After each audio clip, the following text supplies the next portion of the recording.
할렐루야. 오늘은 부활 후 두 번째 주일입니다. 4월 11일, 4월의 두 번째 주일이기도 하고요. 우리 2부 예배입니다. 우리 다 같이 머리 숙여 주님 앞에 예배합니다.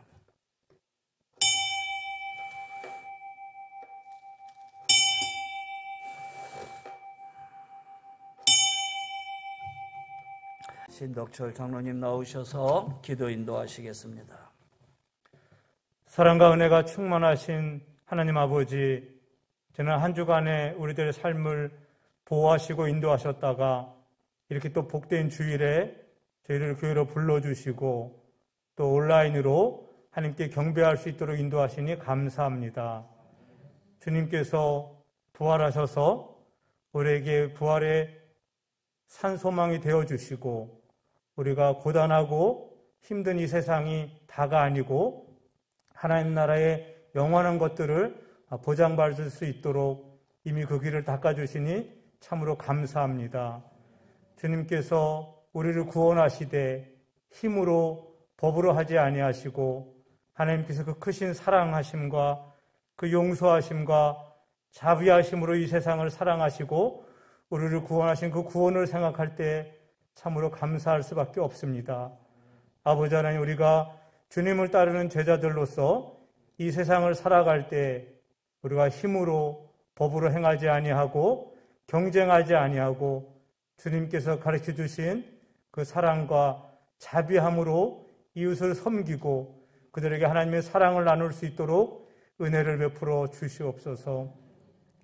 아버지 하나님, 이 코로나19가 오래감으로 인하여서 정말 많은 서민들이 고통당하고 있습니다. 주님 불쌍히 여겨주셔서 하나님 속히 이 코로나19가 떠나갈 수 있도록 인도하여 주시고 정책 위반자들이 경제 문제와 방역의 문제 때문에 많은 고민 가운데 있을 것으로 압니다. 우리 하나님께서 지혜를 주시고 도와주셔서 바른 선택들을 해나갈 수 있도록 인도해 주셔서 우리 모든 국민들이 속히 마음껏 만나고 마음껏 예배하고 마음껏 전도할 수 있도록 은혜를 베풀어 주시길 원합니다.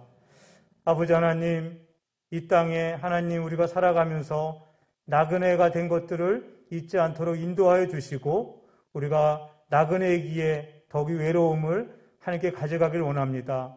특별히 우리 지난 주간에 우리 가장을 잃은 가정이 있습니다.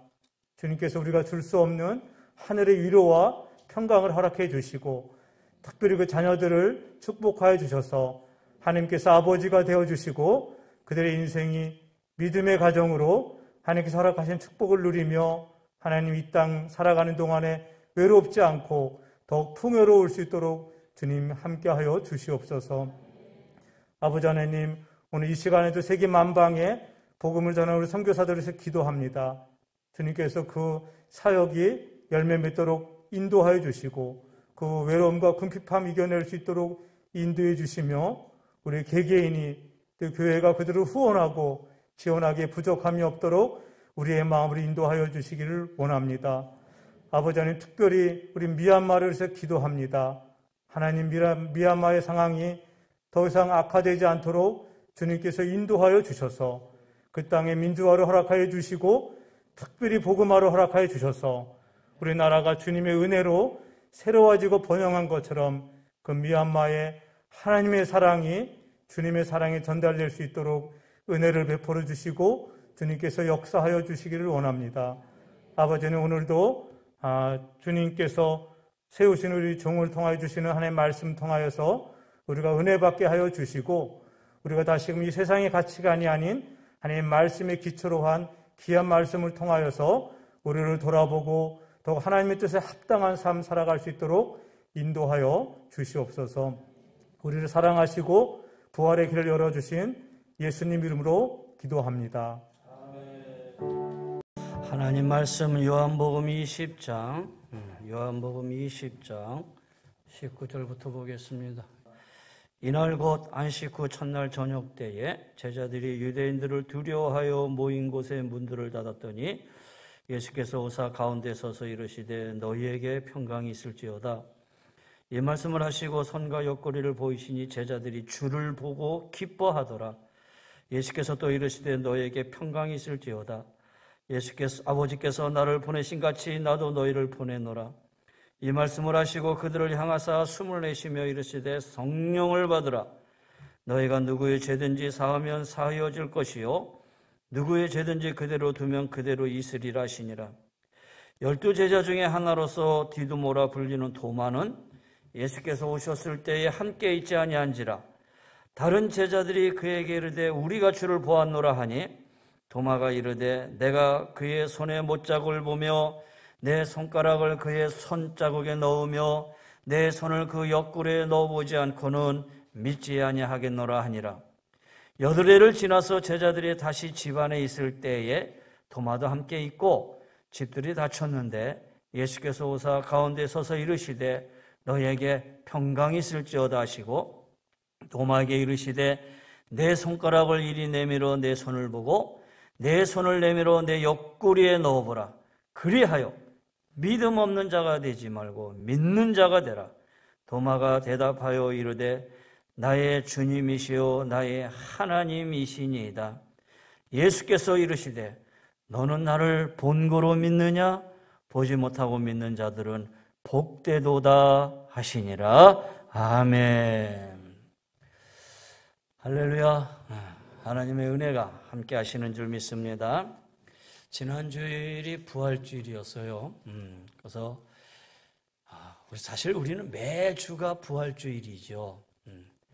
왜냐하면 안식구 첫날 우리 주일을 하나님 앞에 예배하는 것이 바로 이 부활주일, 부활을 기념하면서 드려지는 예배이거든요.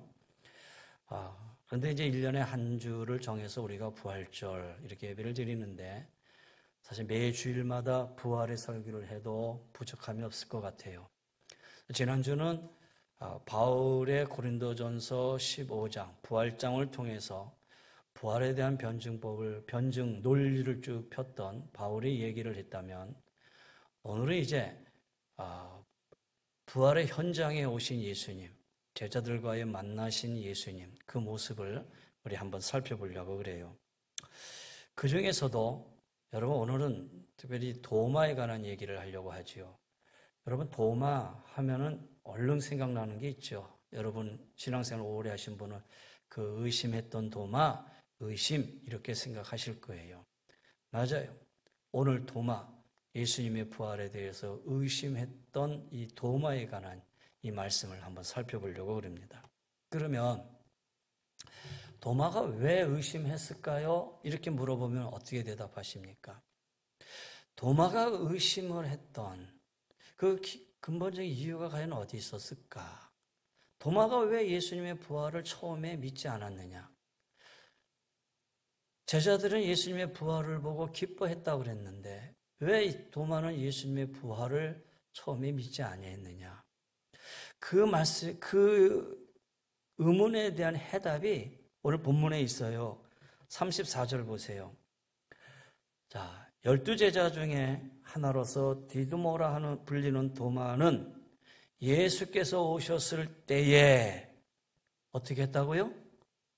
어떻게 했다고요? 함께 있지 아니한지라.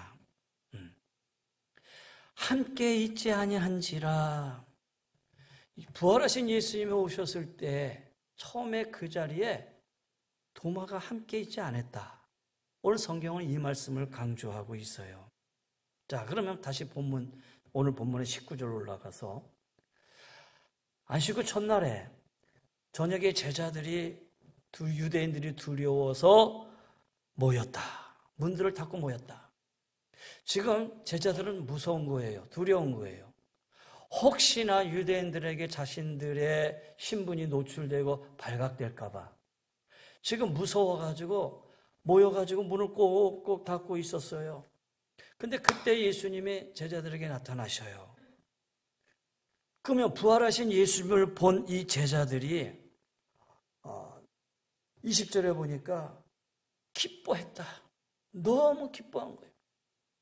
예수님이 제자에게 나타나셔서 너에게 평강이 있을지어다 그러시면서 손과 옆구리를 보여주셨어요. 그럴 땐 제자들이 아, 주님이시구나. 그리고 너무나 막 기뻐한 거예요.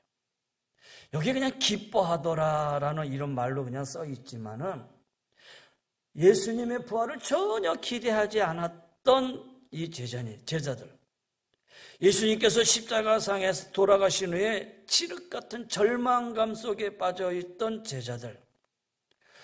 혹시 사회로부터 또 다른 조롱, 또 다른 수모, 또 다른 박해 이런 거 받지 않을까 지금 두려움에 빠져 있었던 제자들. 그런 제자들, 그런 상황 속에서 예수님이 나타나신 거예요.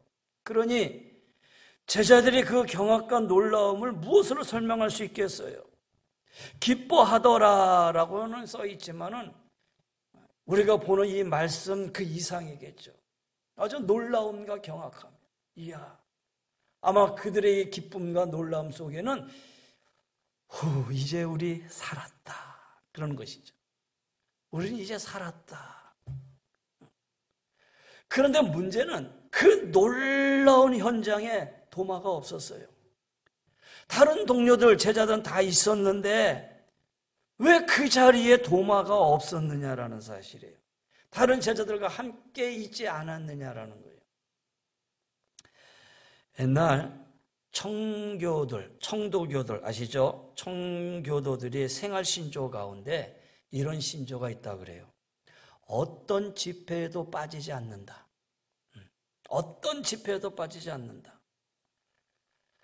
교회를 통해서 행해지는 모든 집회는 결코 빠지지 않겠다고 하는 것이 청교도들의 생활 신조였다 그래요. 왜냐하면 예수님은 언제 어떻게 우리들을 방문하실 줄 모르기 때문이에요. 어느 순간에 예수님이 오셔서 영광과 축복을 그들에게 주실는지 모르기 때문이에요. 언제 우리 가운데 임재하셔서 하나님의 놀라운 은혜와 삶의 놀라운 변화를 주실지 모르기 때문이에요. 물론 하나님은 우리와 함께 계셔요. 언제 어디서나 편지하신 분이셔요. 임마누엘 항상 우리와 함께 계셔요. 그렇지만 특별한 의미에서 예수님의 임재가 나타나는 시간들이 있다라는 거예요. 어느 모임은 다 소중해요. 그러나 특별히 어느 한 순간, 어느 한 그 모임에, 그리고 그 순간 어떤 한 사람에게 특별한 성령의 은사를 체험하는 그 역사가 일어나기도 한다라는 거예요. 삶의 놀라운 변화와 주님의 영광을 목격하는 체험들을 할 때가 있어요. 그렇잖아요. 여러분 신앙생활하면서 하나님의 성전에 이렇게 늘 나오지만 늘 나오다가도 어느 순간 어느 때에 하나님의 놀라운 은혜 성령의 역사를 체험하는 그 순간이 있다라는 거예요. 그래서 그 순간과 그 하나님의 놀라운 은혜를 체험하는 그때를 내가 결코 놓치고 싶지 않다라는 거예요. 그래서 모든 집회는 우리가 반드시 참여한다. 그것이 바로 청교도들의 생활 신조였다라는 거예요. 그렇게 본다면 요즘에 이 예배에 관한 문제를 가만히 보면 좀 안타깝지요. 이제 시대의 흐름에 어쩔 수가 없고 또 코로나19로서 이런 상황 속에 지금 다 놓여 있어서 어떻게 말할 수는 없지만 모임들이 점점 사라지고 가고 있어요. 소모임이 점점 이제 없어지고 모이지도 못하게 하고 만나지도 못하게 하고 그러다 보니까 혹 예배를 가볍게 여기지 않을까. 예배의 소중함을 혹 잃어버리지 아니하고 성도들의 만남과 교제가 혹 그냥 경홀하게 여겨지지는 않을까. 그런 생각을 하게 돼요. 그렇게 된다면 어느 순간에 임하시는 하나님의 놀라운 성령의 역사도 체험하는 그 순간들이 점점점 사라지지는 않을까. 도마를 보세요. 그 영광스럽고 기쁜 그 순간에 그 자리에 있지 않았어요. 그렇다면 왜 그 자리에 없었을까? 이렇게 생각도 되겠죠. 다른 제자들은 다 했는데 왜 그 자리에 도마가 왜 있지 않았을까? 근데 성경은 그 부분에 대해서 함구하고 있어요. 왜 그 자리에 없었는지, 피치 못할 무슨 일이 있었는지는 모르겠어요. 여튼 그 자리에 없었다라고 얘기하고 있지요. 단지 평상시의 도마의 성격과 평상시 도마의 예수님과의 공생의 삶을 들여다보면서 이랬을 것이다 라고 추론은 할 수 있는 거지요. 성사학자들이 얘기할 때 도마는 원래 독립심이 강하고 고집이 아주 세다라고 얘기를 해요. 그런가 하면 혼자 다니기를 좋아했던 사람이었을 것이다. 그래서 다른 제자들은 지금 무서워서 문을 다 닫고 집 안에 있는데 도마는 밖으로 나가서 지금 다니고 있었을 것이다. 물론 다른 제자들처럼 두려움과 무서움이 없어서 그러느냐? 그게 아니라 나름대로 좀 배짱도 있었고 용기도 있었고, 그래서 집 안에 있는 것보다 밖으로 나가서 다니면서 정세를 살피고 있는 그런 상황이었을지도 모른다라는 거예요. 어쨌든 12제자 중에서 독특한 사람이 바로 이 도마였다라는 거예요. 그 독특함을 어디서 볼 수 있냐면 요한복음 11장에 보면은 마리아와 마르다의 오빠 나사로가 병이 들어요. 그리고 이 병이 점점 깊어지고 이 병이 이제 어찌 죽을 때가 가까운 그런 상황이 이뤘던 것 같아요. 그랬더니 마르다 마리아가 사람을 통해 가지고 예수님에게 소식을 전합니다. 예수님, 우리 오라비가 지금 죽게 되었습니다. 그러니 빨리 오세요. 그랬어요. 이 소식을 전해 들은 예수님, 그래, 내가 곧 가마. 일어나서 막 가셔야 되는데, 요즘 말로 좀 늑장을 부리셔요. 안 가고 계시는 거예요. 안 가고 계시다가 이틀이나 돼서야 일어나더니, 자, 이제 가자. 제자들에게 그런 거예요. 이제 가자. 물론 우리는 그 사건을 알지요. 왜? 하나님의 영광을 드러내기 위함이다 그랬어요. 그런데 아마 이 마르다와 마르다의 입장에서는 깝깝했겠지요. 목사님 빨리 오세요. 목사님 지금 큰일 났어요. 빨리 오세요. 그런데 여러분, 목사가 늦장 부리고 1시간, 2시간, 하루 이틀 안 간다고 생각해 보세요. 어떻겠어요? 근데 여하튼 예수님이 이틀이 지나서야 이제 가자 그랬단 말이에요. 근데 제자들은요, 예수님이 안 가시는 모습을 보고 휴, 다행이다 이랬는지 모르겠어요. 왜냐하면 이때에 예수에 대한 박해가 심할 때예요. 유대인으로부터 예수님의 박해를 받아요. 왜? 그때만 해도 이미 예수를 어떻게 죽일까 뭐 하고 있을 때였고, 유대인들이 예수를 어떻게 하면 잡을까라고 그렇게 생각하고는 이때에 예수님을 향해서 돌을 들어서 예수님을 던져서 죽이려고 했단 말이에요. 유대 지방에서. 그러니까 제자들은 예수님이 안 가기를 바라고 있었던 거예요. 그런데 예수님이 갑자기 일어나서 가자 그랬더니 제자들이 극구 말려요. 예수님 가시면 안 됩니다. 거기 가시면 예수님 큰일 납니다. 아니, 왜 그리로 가시려고 합니까? 유대인들이 돌로 치려 하는데 왜 가시려 하십니까? 제자들이 말려요. 그런데 그 중에 도마가 탁 나서서 뭐라 그러냐면, 요한복음 11장 16절에 보면 디도모라 하는 도마가 다른 제자들에게 말하되, 우리도 주와 함께 죽으러 가자. 우리도 주와 함께 죽으러 가자. 여러분, 어떤 생각이 드십니까? 이 말을, 우리도 주와 함께 죽으러 가자 했을 때 요 말을 가지고 두 가지 전혀 다른 상황으로 우리가 비춰볼 수 있어요. 첫 번째는 예수님, 야, 주님 가신다. 그래, 그냥 우리 가서 다 죽자. 내가 모르겠다, 그냥. 다 가서 죽자, 그냥. 이렇게 말할 수도 있는 것이고, 또 한 면에는 주님이 그 위험한 데로 가시는데 혼자 가게 할 수 있겠느냐? 우리가 죽음을 무릅쓰고서라도 다 같이 가자. 이렇게 얘기할 수 있어요. 그러면 먼저 에라 모르겠다. 우리 다 가서 죽자. 이면은 빈정되는 투죠. 빈정되는 투예요. 그러니까 이 도마는 빈정되는 스타일이기도 하고, 또 어떻게 생각하면 죽음을 무릅쓰러가도 우리 함께 가자. 굉장히 용기 있고 배짱 있는 사람 같기도 해요. 왜? 어쩌든 다른 제자들은 만류하는데 도마만 나서서 그랬거든요. 근데 성사학자들은 두 번째보다 첫 번째 형이 가까웠을 것이다 라고 얘기를 해요. 빈정되는 투. 왜? 가신다면 그래 그냥 가서 죽읍시다 우리 다. 이런 평상시에 그런 스타일의 모습이 아니었을까라고 생각을 하지요. 어떻든 간에 지금 다 모여 있는데 도마만 없어요.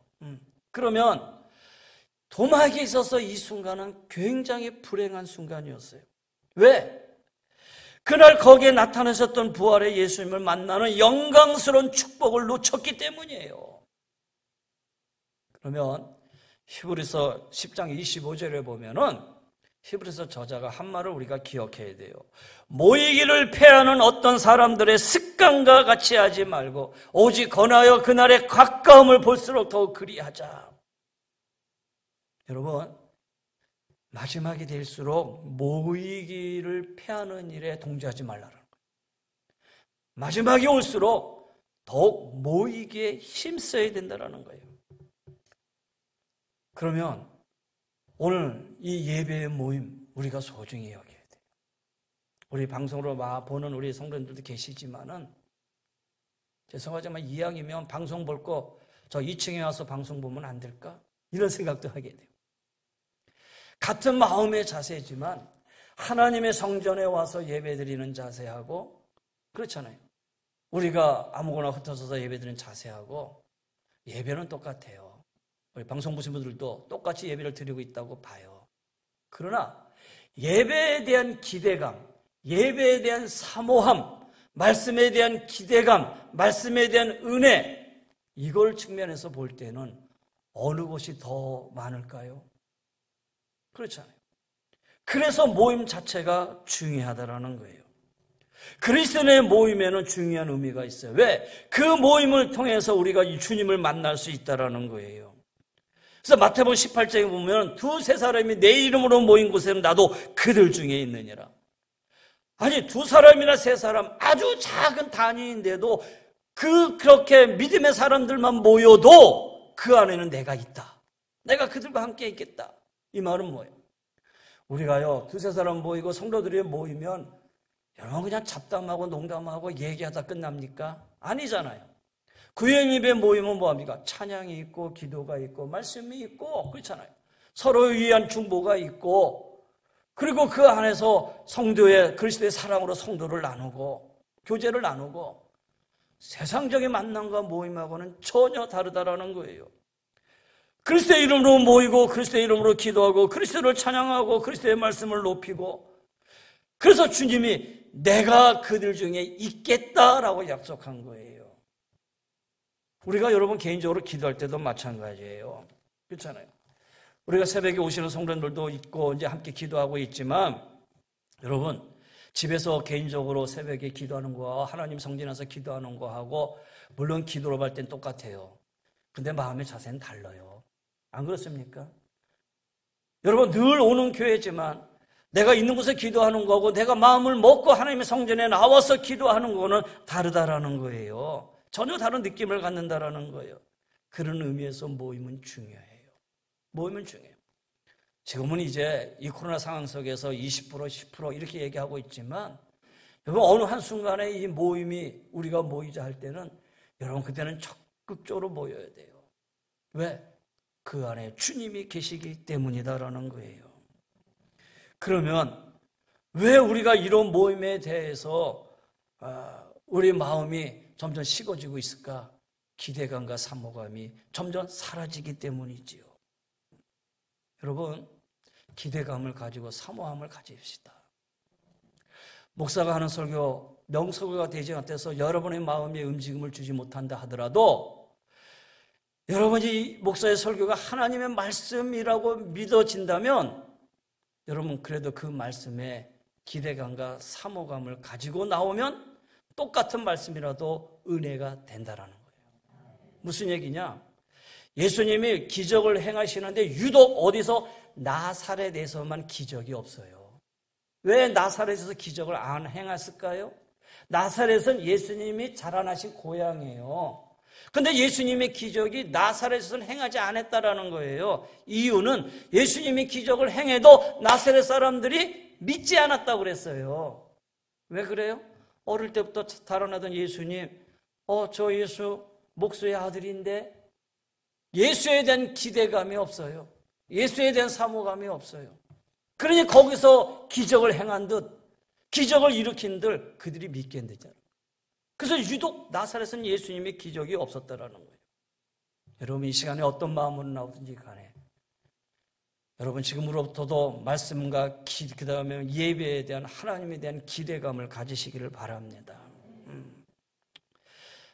하나님 앞에 내 자신을 솔직히 내어놓고 말씀과 기도와 이 예배 앞에 내가 하나님 앞에 엎드릴 때 요 순간 하나님이 우리가 경험하지 못한 놀라운 은혜로 부어주실 줄 믿습니다. 우리가 찬송을 불러도 내 영혼이 은총 입어 중한 죄짐 벗고 보니 우리가 예배 시간에 찬송 많이 부르잖아요. 전 새벽 시간에 찬송 많이 부르는데 근데 유독 이 찬송을 불러도 어제 장정아 집사님 이제 장례 예식을 치르면서 그 순간에 앉아서 거기서 내 영혼이 은총 입어 중한 죄짐 벗고 보니 전혀 다르잖아요. 똑같은 찬양을 불러도 거기에는 간절함이 있어, 사모함이 있고 하나님 이 영혼을 긍휼히 여겨주세요. 이제 다 벗어버리고 주님 나라 가는데 주님 이 영혼 받아주세요. 한 절 한 절 한 절에 사모감이 묻어나고 그리고 그 찬송에 대한 기대감이 묻어나고 여러분 우리는 마음의 준비가 되었을 때 그리고 그분을 향한 기대를 가지고 참으로 이곳에서 주님을 만나 그분의 역사를 체험하기를 간절히 원하는 열망이 있을 때에 주님 임재하셔서 역사하신다라는 거예요. 저는 그래서 멀리서 물론 가까운 분들도 있지만 이렇게 하나님의 성전에 찾아와서 예배하는 성도들 보면 거꾸로 오히려 제가 더 마음의 은혜를 받아요. 하나님 하나의 말씀 속에 저들이 은혜되게 해주시고 그냥 그저 왔다 돌아가지 않고 뭔가 그래도 내가 이 성전에서 예배하며 하나님의 작은 은혜라도 체험되게 해주옵소서 이렇게 기도할 수밖에 없지요. 그런데 문제는 그러나 놀라운 것은요 이 본문에서는 사실 예수님에 대한 기대가 전혀 없었는데 일어나는 놀라움이에요. 그렇지요? 오늘 예수님의 부활은 제자들이 기대감이 전혀 없었어요. 예수님이 여기 나타나실 거라는 생각도 못했었고 마음의 준비도 되지 않았어요. 그런데 그곳에 주님이 임하셨어요. 부활하셨어요. 나타나셨어요. 그것은 뭐예요?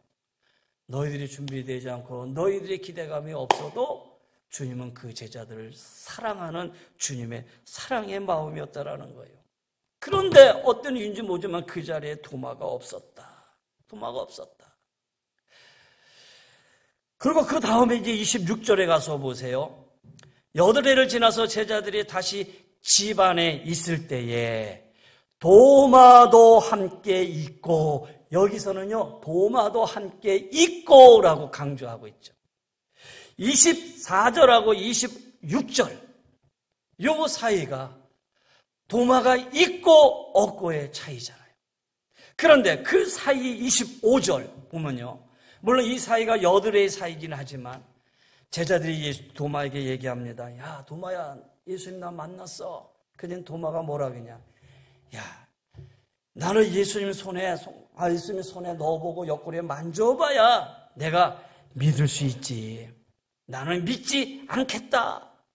이렇게 고백하고 있잖아요.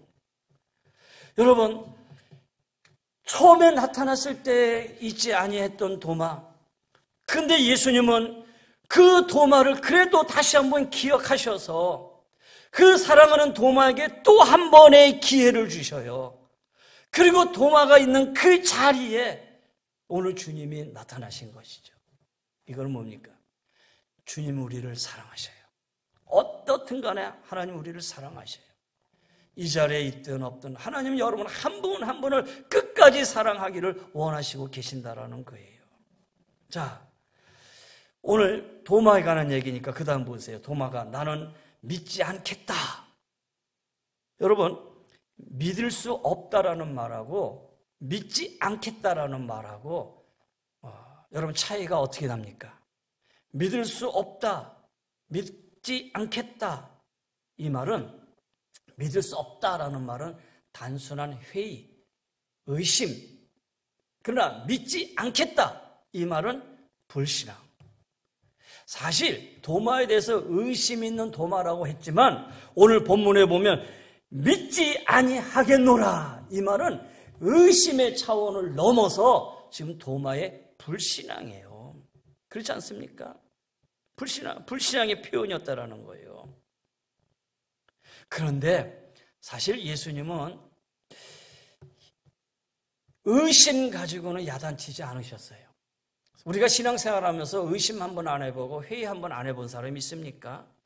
다 의심하고 회의하잖아요. 제가 전도사 때 기도원에 올라갔더니 기도원, 산기도, 산에 인천에 마가다락방이라 기도원이 있는데 기도하러 산에 올라갔더니 어떤 저쪽에서 주야 하고 기도하는 소리가 있길래 이렇게 저렇게 크게 기도하나 무슨 기도를 하나 그러고 가서 봤어요. 가서 봤더니 어떤 이렇게 좀 중년 남자인데 앉아가지고 기도를 하는데 성경책을 딱 펴놓고 주님 창세기 1장을 못 믿겠습니다. 믿게 해주세요. 좀 이따가 2장 펴놓고 주님 2장을 못 믿겠습니다. 믿게 해주세요. 기도하더라고요. 그래서 저 양반 66권 끝자까지 다 하려면은 몇 달은 걸리겠다. 정말 그랬어요. 근데 그분을 향해서 뭐 나무랄 수 없잖아요. 믿게 해달라는데. 이것은 안 믿겠다가 아니라 믿겠다. 의심하는 거잖아요. 회의하는 거잖아요. 성경에 너는 왜 의심이 적은 자들아, 믿음이 적은 자들아, 왜 의심하느냐? 하면서 나무랬단 말이에요. 이 말은 의심 자체를 나무라는 게 아니라 너희 믿음 없음, 불신앙을 나무라는 것이죠. 오늘 이 도마 정말 불신앙의 사람이었어요. 근데 여러분 이 부활이라는 것이 이견의 경험을 초월한 사건이잖아요. 아무리 냉철하고 이성적인 도마의 경험으로는 이해할 수 없는 초월적인 사건이에요. 그렇잖아요. 이런 도마에게, 불신앙의 도마에게 그래도 우리 주님은 도마에게 뭐라고 말씀하시냐. 29절에 너는 나를 보고 믿느냐? 보지 못하고 믿는 자들은 복되도다. 다 보여주시죠. 그래 봐라. 그러고 봐라. 그러고 나서 너는 나를 보고 믿느냐? 믿지 않고 보지 못하고 믿는 자들은 복되도다. 오늘 이 다른 성경에 이렇게 표현되어 있더라고요. 너는 내 두 눈을 가지고 봤느냐? 그러나 보지 않고 믿는 자들은 더 큰 복이 기다리고 있다. 메시지 성경은 이렇게 표현하고 있어요. 그렇다면 여러분, 의심도 믿기 위한 의심도 중요하지만 이심을 넘어서 주님을 향한 진정한 믿음을 갖는다면 여러분 큰 복이 우리를 향해서 기다리고 있다라는 이 말씀 속에서 우리는 아멘하고 받으셔야 된다는 거예요. 여러분 얼마나 복된 분인지 모르셔요. 우리는 보지 않고도 믿을 수 있는 믿음이 우리 안에 있잖아요. 자, 이 도마, 여하튼 이런 냉철한 이성의 소유자였다라는 거예요. 또 도마는요, 아주 이 의심하는 이 모습이 아주 습성에 젖어 있던 사람 같았어요. 왜냐하면 요한복음 14장 1절에 보면 너희는 마음에 근심하지 말라. 하나님 믿으니 나를 믿으라. 그래놓고 예수님이 나는 이제 처소를 예비하러 가겠노라. 그랬단 말이에요. 그랬더니 도마가 뭐라고 얘기했냐면 주님 어디로 가시는지 우리가 알 수 없겠습니다. 그 길을 어찌 알겠습니까? 그랬거든요. 아니 예수님이 평상시에 고난에 관한 얘기 많이 하셨어요. 그리고 죽음에 관한 얘기 많이 하셨어요. 많이 예견했었는데도 불구하고 도마가 그 이 의미를 충분히 알아차리지 못했거나 아니면 알고도 그랬는지는 모르지만은 주님 도대체 어디로 가십니까? 주님 가신 길을 우리가 모르겠습니다. 처소를 예배하러 간다고요? 주님 저기 넘어 있는 골짜기에 있는 그 집을 말하시는 겁니까? 이렇게 던져보는 말이야 똑같다는 거예요. 요즘 뭐를 얘기하면 저기 모퉁이 있는 아파트 글러 가신다는 얘기십니까? 이 말씀을 액면 그대로 받아들인다면 트집을 잡고 아주 매 순간 꼬치꼬치 캐묻는 그런 스타일의 사람이었다라는 거예요. 이런 도마가 부활이라고 하는 엄청난 메시지를 한순간에 수용할 수 있었겠느냐? 수용할 수 없었죠. 왜? 그의 삶이 그런 의심에 의심을 하는 매 꼬치꼬치 캐묻는 그런 습성이 있었기 때문이죠. 그럼에도 불구하고, 도마의 이 불신앙임에도 불구하고 주님은 이 도마에게 찾아오셔서 손과 옆구리를 다 보이시면서 이 불신앙을 깨우쳐 주시는 거예요. 그런데 보세요. 도마 스스로가 이 불신앙의 문제를 해결하신 게 아니에요. 하나님이 찾아오셔서 이 문제가 해결된 거예요. 이것은 전적인 하나님의 은혜다라는 것이죠. 여러분, 주님 나에게도 오시옵소서. 우리 안에 임재하시옵소서. 주님 분명히 임재하십니다. 주님 분명히 함께 하십니다. 이 믿음 가지시고, 여러분 부활하신 주님 내 인생 마지막까지 나와 함께 하시고 동행하고 임만으로 함께 하고 계신다는 이 사실을 우리가 분명히 알아야 돼요. 자, 이제 말씀의 결론적으로 내보려고 그래요. 우리 앞에 보면은 뭐라고 나와 있냐면 디두모라 하는 도마, 이렇게 나타나 있죠. 디두모라 하는 도마. 이 디두모라고 하는 도마, 이 말은 별명이기도 하고 이름이기도 해요. 그러니까 이 디두모다라는 이 말이, 도마다라는 말이 같은 말인데, 이 디두모라는 말이 그리스, 그러니까 당시에 헬라어 말이고, 도마라는 말은 그 당시에 아람어. 그러니까 똑같은 말이에요. 별명이기도 하고 이름이기도 해. 그러면 이 뜻은 뭐냐면 쌍둥이란 뜻이에요. 그러니까 헬라어로 얘기할 때 디두모 쌍둥이, 아람어로 말할 때 도마 쌍둥이. 둘 다 쌍둥이에요. 그러면 도마가 쌍둥이였는데 그 쌍둥이가 이름이 됐다는 얘기죠. 근데 쌍둥이인데 그러면 또 다른 쌍둥이는 어디 있느냐? 모르겠어요. 어디 있는지요. 그렇죠? 또 다른 반쪽의 한 둥의 쌍둥이는 어디 있는지는 모르겠어요.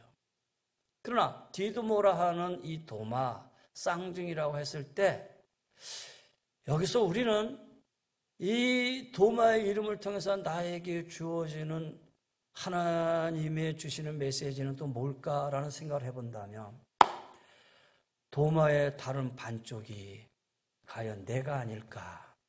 여러분이 아닐까? 그렇잖아요. 도마, 의심 많고 불신앙했던 도마. 근데 그가 쌍둥이인데 그 반대쪽은 과연 내가 아닐까? 또 다른 나는 도마가 아니고 또 다른 나는 디두모가 아닐까? 여러분 그래요. 우리들도 마찬가지예요. 의심하는 도마처럼, 불신앙 속에 거하고 있던 도마처럼 여전히 의심하면서 도마가 걸어갔던 그 길을 걸어갈 때가 얼마나 많이 있는지 몰라요. 의심 많은 도마가 믿으시 나도 믿을 수 있다?